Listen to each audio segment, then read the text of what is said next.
마가복음 10장 17절로 22절 말씀 제가 읽겠습니다. 예수께서 길에 나가실새 한 사람이 달려와서 꿇어앉아 묻자오되 선한 선생님이여 내가 무엇을 하여야 영생을 얻으리이까? 예수께서 이르시되 내가 어찌하여 나를 선하다 일컫느냐? 하나님 한 분 외에는 선한 이가 없느니라. 내가 계명을 안 하니 살인하지 말라, 간음하지 말라, 도둑질하지 말라, 거짓 증거하지 말라, 속여 빼앗지 말라, 내 부모를 공경하라 하였느니라. 그가 여짜오되 선생님이여 이것은 내가 어려서부터 다 지켰나이다. 예수께서 그를 보시고 사랑하사 이르시되 내게 아직도 한 가지 부족한 것이 있으니 가서 내게 있는 것을 다 팔아 가난한 자들에게 주라. 그리하면 하늘에서 보화가 내게 있으리라. 그리고 와서 나를 따르라 하시니 그 사람은 재물이 많은 고로 이 말씀으로 인하여 슬픈 기색을 띠고 근심하며 가니라. 아멘. 다시 한번 오늘 교회에 오신 여러분들을 환영합니다. 오늘 말씀을 통해 은혜 받고 말씀대로 살아가시는 저와 여러분들이 되시기를 바랍니다. 우리들이 아주 쉽게 저지르는 죄, 그런데 그 죄가 참으로 악하고 하나님 보시기에 합당치 않은데도 우리가 짓는 죄가 있습니다. 그것은 다른 것이 아니라 영적으로 교만해져서 내 자신을 아주 대단한 사람으로 여기는 것, 이런 영적 교만의 죄입니다. 항상 나는 맞았다, 나는 모르는 게 없어, 난 다 알아. 그리고 다른 사람의 잘못을 지적합니다. 자기 자신의 부족함은 전혀 깨닫지 못하고 스스로 의로운 사람인 것처럼 착각을 하는 이런 영적 교만함, 이것은 하나님으로부터 점점 더 멀어지게 만드는 아주 위험한 죄가 될 수 있습니다. 그렇지만 불행하게도 바로 우리들에게 이런 영적 교만함이 가득 차 있습니다. 예수 좀 믿었다 할수록 내가 교회 10년 20년 어려서부터 다녔어, 이렇게 말하는 사람일수록 이 교만함은 쉬지 않고 계속해서 반복이 됩니다. 자, 여러분은 어떠십니까? 혹시 우리 안에 이런 영적 교만함이 있지는 않습니까? 만약 우리들이 이제까지 했던 일들, 그리고 하나님을 위해서 내가, 이 교회를 위해서 내가 이러이러한 것들을 했다, 이것을 이렇게 대단하게 여기고 또 우리들이 가지고 있는 영적 은사를 자랑하고 있다면 우리는 당연히 교만한 사람들입니다. 그리고 어쩌면 하나님의 뜻과는 상관이 없는 삶을 살고 있는지도 모릅니다. 바로 이런 사람이 오늘 본문에 나오는 한 부자 청년이었습니다. 자신의 아주 완벽한 종교적 행위를 통해 하나님께 은혜를 입으려고 했던 사람이었습니다. 바로 이 청년의 생각을 예수님께서 아주 정확하게 꿰뚫어 보시고 그에게 가르침 주시기를 원했습니다. 자, 그러면 예수님이 이 청년에게 말씀하고자, 이 청년에게 가르쳐 주고자 했던 것은 무엇입니까? 예수님은 그 청년이 자신을 대단히 여기고 있지만 그 했던 모든 행위들, 이것들이 하나님 보시기에는 아주 부족하기 짝이 없는 것이므로 오직 하나님 앞에 겸손함으로 회개할 것을 가르쳐 주시고자 했습니다. 우리들이 열심히 신앙생활을 합니다. 그리고 어떤 행동을 함으로써, 또 선한 일을 많이 함으로써 하나님과 바른 관계를 맺을 수 있다고 생각합니다. 그렇지만 그렇지 않습니다. 오늘 이 이야기가 이 청년의 이야기에서 그치는 것이 아니라 바로 우리들의 모습입니다. 우리는 본능적으로 하나님 앞에 뭔가를 해드리려고 합니다. 그리고 뭔가를 공로를 잘 세워놔야 하나님께 은혜를 입고 복을 받는다고 믿고 있습니다. 하지만 예수님은 우리들에게 하나님의 은혜를 얻기 위해서 너희들이 먼저 겸손한 마음으로 하나님 앞에 나아가라, 그리고 모든 것을 내려놓고 하나님 앞에 회개하라고 말씀하고 있습니다. 오늘 이 시간 주님께서 우리들에게 지금 이렇게 말씀하십니다. 이 부자 청년이 하나님 앞에서 자신을 옳게 보이려고 애쓰는 모습을 너희들이 잘 보고 있느냐? 자신의 행위를 통해 하나님의 은혜의 자격이 있다고 혹시 너희들도 그렇게 생각하지는 않느냐? 너희들이 네 자신의 모든 행위를 돌아보고 하나님 앞에 다 내려놓으면 그때 비로소 너희는 하나님의 은혜가 무엇인지 깨닫게 될 것이다. 이렇게 말씀하고 계십니다. 하나님의 그 사랑하심의 속에 거하면서 우리들이 올바른 관계를 맺기 위해서 우리들이 가장 먼저 해야 하는 것, 하나님께 나아가는 것, 하나님의 은혜를 의지하는 것, 그 은혜를 의지하기 위하여 우리의 죄를 깨닫고 회개하는 것, 이것이 가장 중요할 것입니다. 오늘 이 청년의 이야기, 어떻게 하나님의 자신의 모습을 깨닫고 하나님께 나아갈 수 있는지, 은혜에 이를 수 있는지를 오늘 성경은 세 가지로 말씀해 주고 있습니다. 첫 번째로, 우리는 죄를 미워해야 합니다. 본문 17, 18절을 보니까 예수께서 길에 나가실 새 한 사람이 달려와서 꿇어 앉아 묻자오되 선한 선생님이여 내가 무엇을 하여야 영생을 얻으리이까? 예수께서 이르시되 내가 어찌하여 나를 선하다 일컫느냐? 하나님 한 분 외에는 선한 이가 없느니라. 이 청년이 예수님께 달려 나왔습니다. 그리고 묻습니다. 선한 선생님. 그러자 예수님께서 칭찬해 주신 것이 아니라 그를 꾸짖으셨습니다. 왜 그를 책망했습니까? 예수님은 이미 이 청년의 생각이 잘못되어 있는 것을 알고 계셨습니다.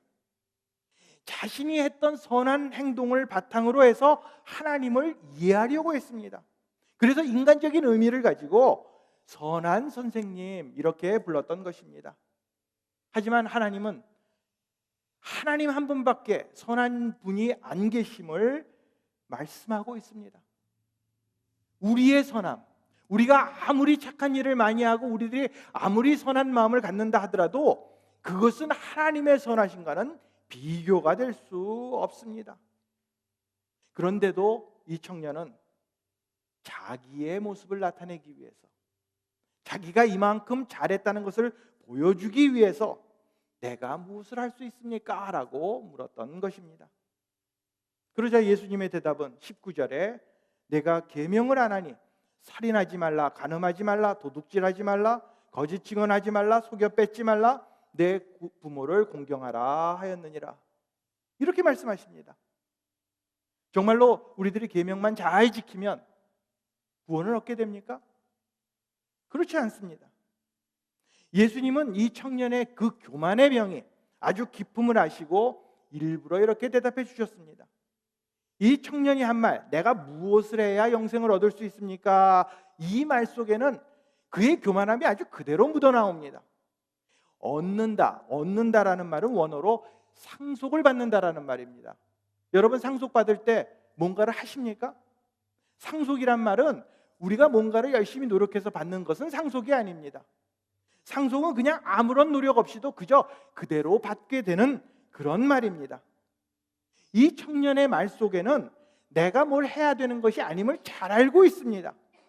그럼에도 불구하고 내가 얼마나 많은 좋은 일을 했는지 예수님께 그것을 보여주기 위해서 자기 자신을 과시하려고, 한마디로 잘난 척하려고 그렇게 물었던 것입니다. 그렇기 때문에 예수님이 계명을 지키라, 일부러 그렇게 대응하신 것뿐입니다. 그런데 청년은 아직도 예수님의 의도를 파악하지 못합니다. 그래서 20절에 그가 여짜오되 선생님이여 이것은 내가 어려서부터 다 지켰나이다. 예수님 그 정도요? 제가 어려서부터 다 했던 거예요. 옛날부터 교회 나갔고 성수주일 했고 헌금했고 다른 사람 보면 내가 다 도와줬고 이런 거 정도는 예수님 못지않게 내가 다 했습니다. 아주 우쭐해 보입니다. 은근히 자기를 하나님과 동등한 위치에 올려놓고 속마음은 하나님을 모욕하고 자신을 높이는 자신이 중심이 된 신앙을 보여주고 있습니다. 우리는 이 부자 청년의 말과 행동을 통해 우리 자신을 발견하게 됩니다. 우리는 하나님을 인정하지 않습니다. 그저 어떻게 해서든지 나를 나타내려고 합니다. 하지만 우리는 참으로 영적으로 빈곤한 존재임을 깨달아야만 합니다. 어떻게 우리가 하나님과 함께 하나님과 동등한 위치에 설 수가 있습니까? 우리들이 몇 가지 선행했다고요? 율법을 지켰다고요? 교회 봉사했다고요? 우리가 헌금을 많이 했다고요? 우리는 절대로 대단해질 수가 없는 그런 존재들입니다. 물론 그렇다고 해서 우리들이 선행을 하지 말라는 이야기도 아닙니다. 그리고 우리가 선행을 한 그 좋은 일들 가운데 교회를 위해서 열심히 일한 그 마음 속에는 진심으로 행한 그런 일들이 있습니다. 그리고 우리의 이런 진실함으로 많은 사람들에게 유익을 끼친 것도 사실입니다. 하지만 이런 행위들이 아무리 선하다고 한다 할지라도 그 하나님의 궁극적인 기준에 비춰볼 때 이것 가지고 우리가 구원을 얻고 이것으로 인정을 받는다는 것이 아니라는 말입니다. 우리 안에는 이처럼 아주 뿌리 깊은 죄가 있습니다. 여러분들 한번 우리 마음 한번 속까지 한번 깊이 들여다보세요. 내 안에 그래도 난 착하지. 그래도 내가 예수 믿고 딴 사람에 비하면 세상 사람에 비하면 얼마나 착한데. 내가 그래도 이 정도는 할 수 있는데. 그래서 하나님과 동등해지려는 교만함이 있습니다. 그런데 우리는 깨달아야 합니다. 이런 마음이 얼마나 죄가 큰 것인지, 이 죄를 버리지 못하고 계속해서 우리가 할 수 있다는 마음을 갖고 있으면 하나님 앞에 나아갈 수 없음을 우리는 깨달아야 합니다. 이 죄를 미워해야 합니다. 이 죄에 대한 미움 없이는 하나님 앞에 나아갈 수 없고 은혜를 입을 수도 없고 진정한 회개를 통해 영생의 은혜를 입지 못하기 때문입니다. 우리는 하나님의 거룩하심, 의로우심, 선하심, 이것을 예배 시간에 설교를 듣고 말씀을 보고 여기서 그치는 것으로 그냥 만족해서는 안 됩니다. 이 모든 것을 하나님을 바라보면서 이를 통해 내가 얼마나 죄 가운데 있는지 내 죄의 현실을 바로 바라보고 그 죄를 미워하는 마음을 가져야 할 것입니다. 왜 죄를 미워해야 합니까? 죄는 우리를 속입니다. 그 죄의 결과로 우리는 그 죄 가운데 속박을 당하며 죄의 노예로 계속해서 살아가기 때문입니다. 그러므로 우리는 먼저 내 죄를 깨닫고 하나님 앞에 이 죄를 미워하는 마음을 달라고 기도해야 할 것입니다. 우리는 진정으로 죄를 미워하는 마음을 가져야 합니다. 두 번째로 우리는 죄로부터 벗어나기를 아주 갈망해야 합니다. 죄가 얼마나 끔찍한 것인지 성경은 아주 분명하게 기록하고 있습니다. 죄의 결과는 사망입니다. 죽음입니다. 아주 끔찍한 것입니다. 영원히 죽을 수밖에 없는 것, 이것이 죄의 결과입니다. 따라서 우리들이 죽기 싫다면, 여러분 죽기 원하시는 분은 안 계시잖아요. 죽기 싫다면, 영원히 살기를 원한다면 하루라도 빨리 이 무서운 죄에서 벗어나기를 갈망해야 합니다.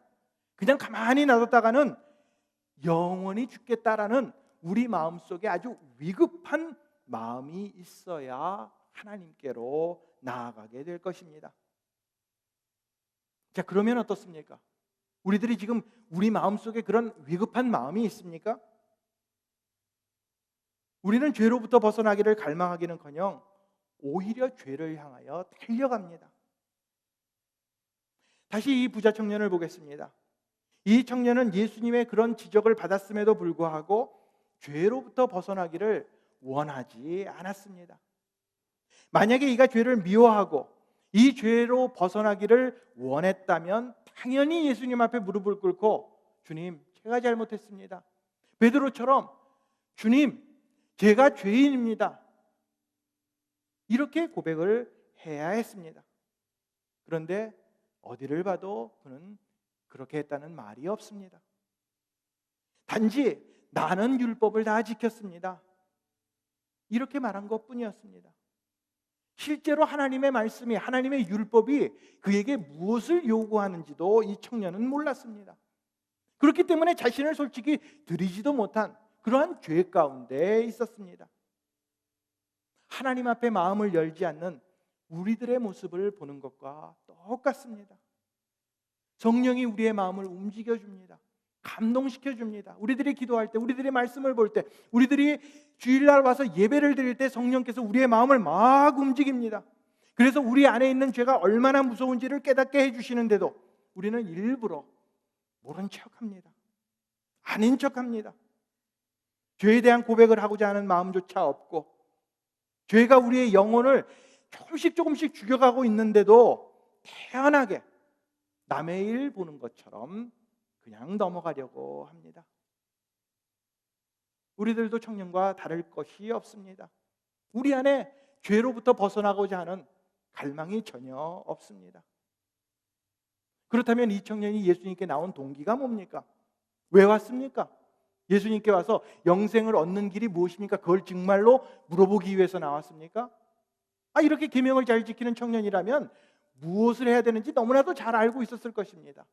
그럼에도 불구하고 예수님께 나와서 내가 무엇을 하여야 영생을 얻을 수 있습니까? 이렇게 물었습니다. 죄를 뉘우치기 위해서 나온 것이 절대로 아닙니다.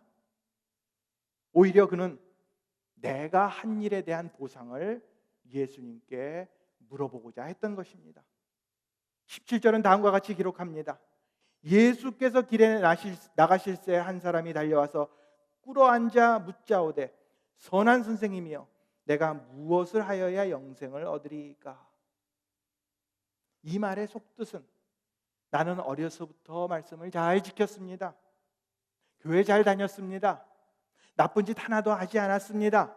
그리고 교회를 위해서, 목사님을 위해서, 다른 사람을 위해서 최선을 다했습니다. 이제 내가 이제까지 이렇게 한 신앙생활의 보상을 받고 싶습니다. 뭐 주실래요? 뭘 어떻게 보상하시겠습니까? 바로 이런 말입니다. 우리 안에 이런 마음이 있습니다. 내가 열심히 일하면 좀 복을 받겠지? 다른 사람들 앞에서 좀 대단해 보이고 영광과 존경을 얻을 수 있겠지? 이런 마음이 있습니다. 하지만 하나님의 은혜를 얻기 위해서는 이런 교만함이 아니라 오히려 영적으로 더 민감해져야 합니다. 영적으로 민감해지면 가장 먼저 나를 돌아보게 됩니다. 그리고 진실함으로 하나님 앞에 나아가는 마음이 생깁니다. 그래서 하나님 앞에 나아가 회개하며 은혜를 입게 되는 것입니다. 나의 부족함, 나의 죄, 이런 것들 다 고백하고 그 죄로부터 이제는 주님, 정말 이 죄가 너무너무 지긋지긋합니다. 이 죄로부터 벗어나기를 원합니다 라는 그러한 절실함으로 하나님께 매달리게 될 것입니다. 요즘 여러분들 텔레비전이나 신문이나 인터넷을 통해서 한국에 그 중2병이라는 그런 병이 있다는 거 들어보셨을 거예요. 이건 진짜 실제로 있는 병은 아닙니다. 중학교 2학년 정도가 되면, 다시 말해서 14살, 15살 이 정도 나이가 되면 멀쩡히 엄마 아버지 말 잘 듣던 애가 갑자기 자기가 뭐 하나 된 것처럼 별나게 구는 그런 증상을 보이는 아이들 보고 중2병에 걸렸다, 그렇게 이야기를 합니다. 아직 성숙하지 않은 그 사춘기의 아이들이기 때문에 참 별 볼 일 없는데도 자신이 뭐나 된 것처럼 머릿속에는요 자기가 완전히 슈퍼맨이 된 것 같아요. 뭐든지 다 할 수 있고, 그리고 이 말 안 듣는 사람들, 자기를 괴롭히는 사람을 가면 머리 이 속에서는 5만 가지 상상을 다 합니다. 가서 두들겨 패고 내가 승리하고 이기고, 그래서 내가 다 할 수 있다고 허세를 부립니다. 하지만 실제로 어떻습니까? 아직 어려서 엉망입니다. 돌아다니면서 사고만 치고 철딱선이 없고 한심하기 그지없는, 아직 어른도 아니고 또 그렇다고 해서 아이도 아닌 그런 나이가 됩니다. 이것을 중2병이라고 하는데, 우리 성도들도 영적 중2병에 걸릴 수가 있습니다. 나를 드러내기를 원합니다. 내가 모든 거 다 멋지게 할 수 있어. 다 해결할 수 있어. 그리고 사람들 앞에서 내가 인정받기를 원합니다. 이런 병에 걸리면 하나님 앞에 나와서 기도할 때 기도하는 것이 틀립니다. 하나님, 내가 이런 것도 했고요, 저런 것도 했고요, 교회와 성도를 위해서 지금 봉사도 하고 열심히 하고 있는데 어때요? 멋지죠? 제가 하나님 뭐 주실래요? 어떤 축복 저한테 주실래요? 이렇게 우리들이 기도할 때 하나님께서 이렇게 대답해 주실 것입니다. 내게 지금 필요한 것은 상이 아니라 은혜이다. 내가 지금 무엇을 행하고 어떤 것을 희생한다고 해서 내가 복을 받고 또 내 문제를 다 해결할 수 있는 것이 절대로 아니다. 너의 힘을 의지하지 말고 돌이켜서 내가 네게 베푸는 은혜만이 모든 것을 해결할 수 있음을 깨달아라. 우리는 하나님 앞에서 먼저 겸손해져야 합니다. 우리의 죄에 대한 현실을 깨닫고 이 죄로부터 벗어나기를 바라는 간절한 마음으로 하나님 앞에 나아가야 합니다. 그래야만 하나님 앞에 은혜를 입고 하나님과의 그 무너진 관계를 바로 회복할 수 있습니다. 우리의 죄 때문에 하나님의 관계가 망가졌습니다. 이것을 회복하기 위해서 우리는 기꺼이 하나님 앞에 나아가서 용서를 구해야 하고 성령이 함께 하시기를, 그 성령의 인도함 받기를 우리는 갈망해야 합니다. 하나님은 우리를 지극히 사랑해 주십니다.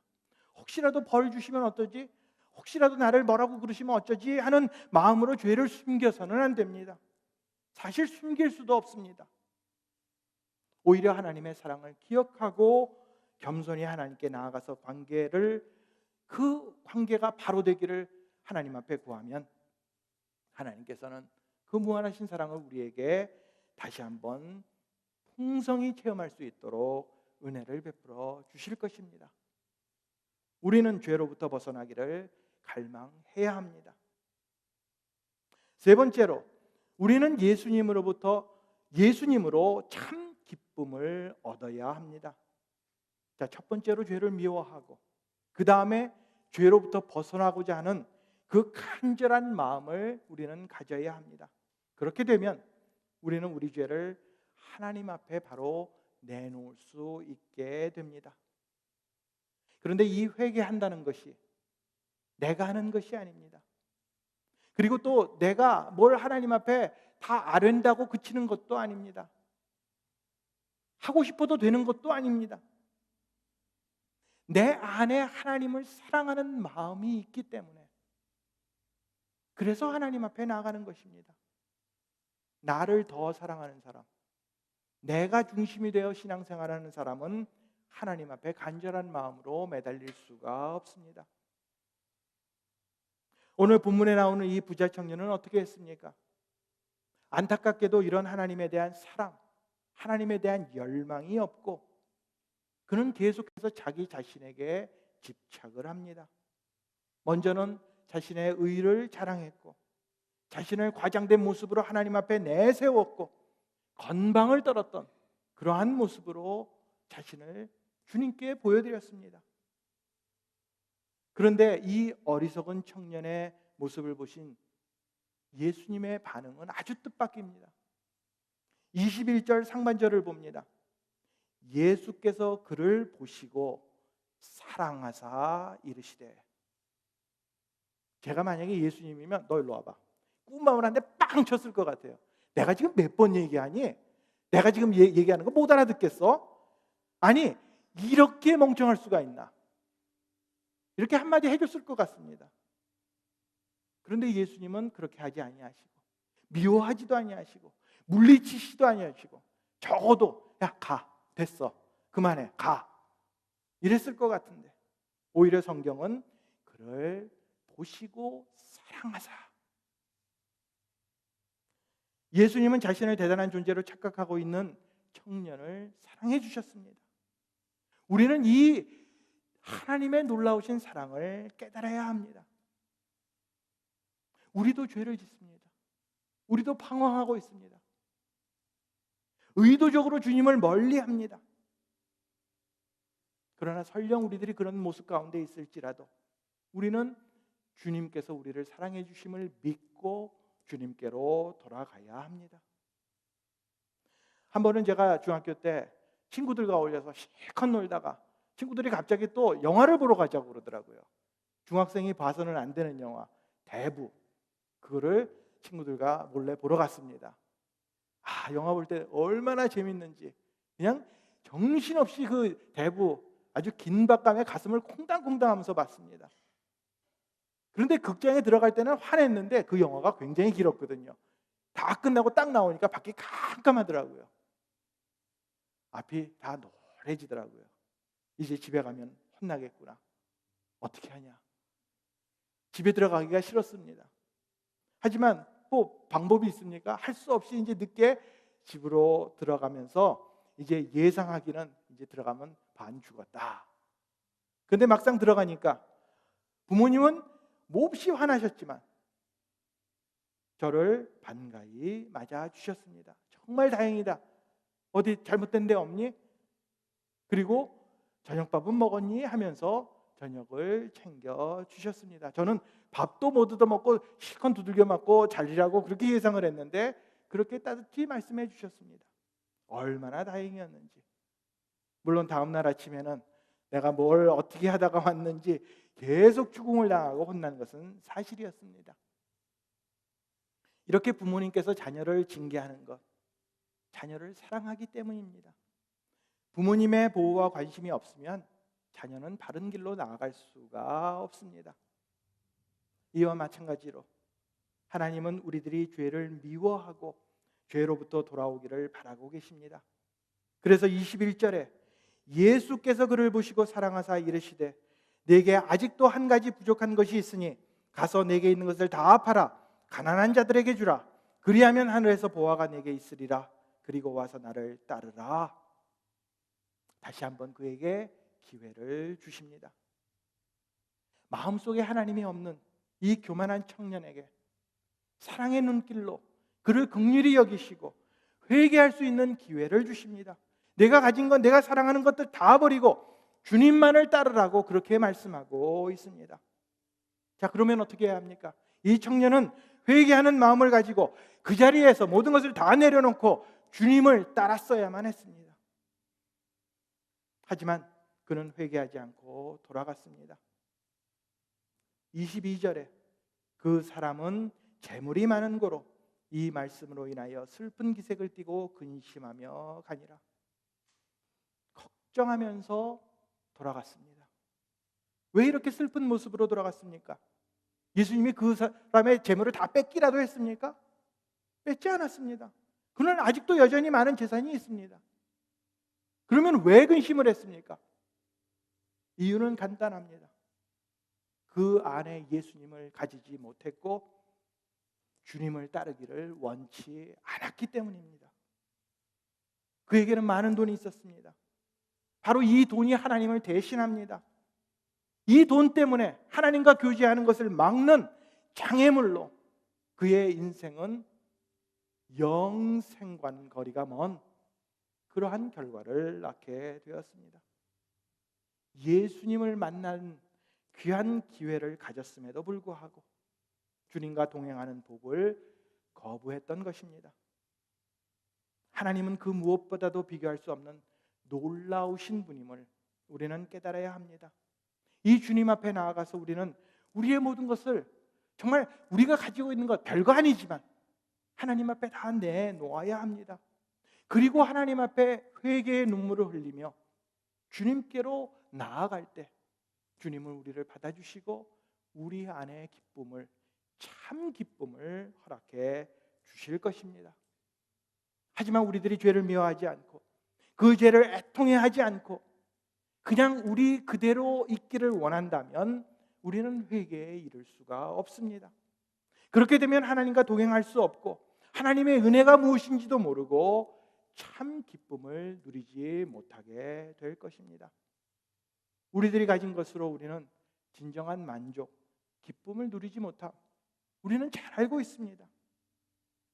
그러므로 우리는 하나님 앞에 회개하며 이제는 내가 주님만으로 모든 것 삼겠습니다라고 그런 고백을 올려드려야 합니다. 우리들이 좀 전에 찬양했습니다. 주님 어린 양 한 분만으로 만족한다고. 여러분들 정말 그렇게 만족하고 있습니까? 무엇으로 삶의 만족을 얻고 있습니까? 우리들의 삶의 가장 최우선, 가장 우선이 되는 내가 가장 먼저 생각나는 것, 이것은 무엇입니까? 혹시 우리들도 부자 청년과 같이 어리석음을 계속해서 반복하고 있지는 않습니까? 예수님 말고, 예수님도 좋은데 이거 말고 내가 다른 것, 이것으로 기쁨을 얻고 있지는 않습니까? 하나님께도 돈이 좋아. 돈만 있으면 뭐든지 다 할 수 있어. 다른 사람이 나를 알아주는 거, 인정해 줄 때, 그 기쁨, 그거 비교할 수 없지. 자식, 직업, 이것이 최고인 것처럼 생각하고, 혹은 내 마음의 평안과 행복이 예수님보다 더 좋아, 이렇게 말씀하고 있지는 않습니까? 우리는 예수님으로 참 기쁨을 얻어야 합니다. 우리는 회개라는 것 아주 쉽게 생각합니다. 그리고 또 어떤 때는 아주 어렵게 생각합니다. 그래서 회개? 이거는 아주 슬프게 해야 되고 어렵고 괴롭고 힘든 것, 이렇게 말들을 합니다.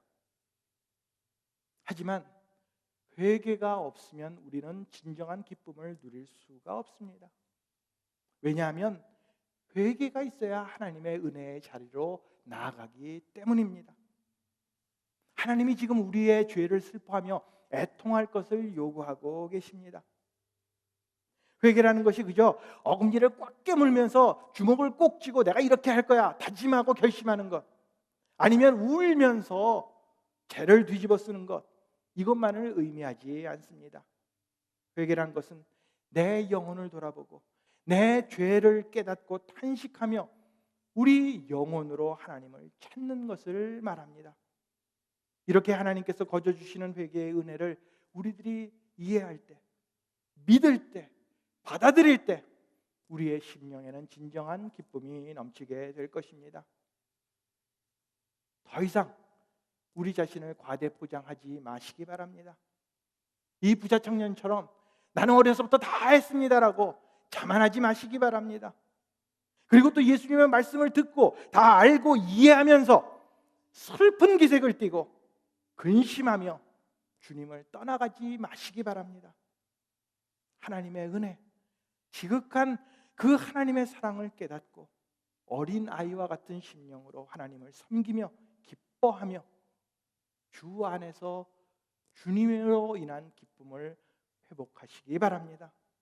내 손에 들고 있는 것들 다 내려놓고 겸손한 마음, 빈 마음으로 주님 앞에 나아가서 우리의 아주 지독한 죄들을 다 고백하고 은혜의 자리로 나아가시기를 바랍니다. 우리를 유혹하는 모든 죄들을 미워하고 죄로부터 벗어나기를 갈망하며 주님만으로 기쁨을 삼으시는 저와 여러분들이 되시기를 우리에게 참 기쁨을 허락해 주시는 예수님의 이름으로 축원을 드립니다.